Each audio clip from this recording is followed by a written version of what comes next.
Kak, bahas materi perubahan wujud benda dong. Oke, kita bahas bareng-bareng ya. Sebelumnya, perkenalkan nama kakak Ika Yulia Pangestuti, Tentor Kimia dari Bimbel Pesat.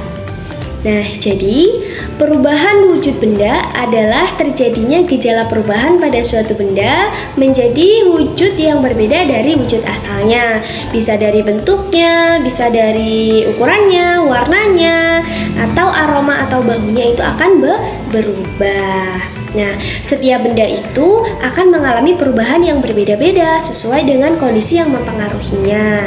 Nah, apa aja itu? Mari kita bahas bareng-bareng. Yang pertama adalah mencair.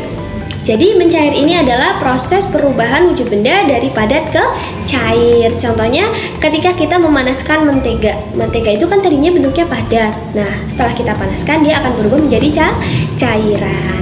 Yang kedua adalah membeku.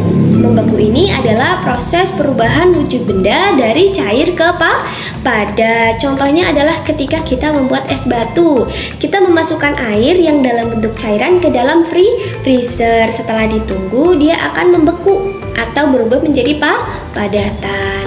Kemudian yang ketiga adalah menguap. Menguap ini adalah proses perubahan wujud benda dari cair ke gas ya.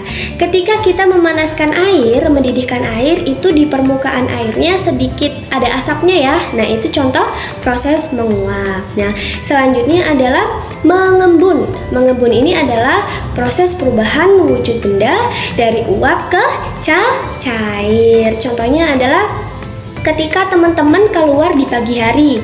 Nah, di daun-daun itu ada titik-titik air ya. Titik-titik air itu adalah proses pengembunan. Nah, selanjutnya adalah menyublim. Nah, jadi menyublim ini adalah proses perubahan wujud benda dari padat ke gas. Contohnya, ketika teman-teman meletakkan kapur barus di dalam lemari, itu lama-lama akan habis karena kapur barus itu mengalami proses penyubliman. Nah, selanjutnya yang terakhir adalah mengkristal.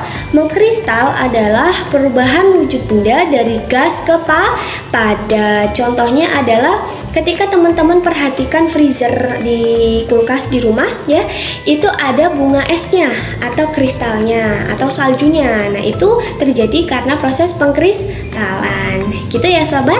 Semoga bermanfaat. Terima kasih.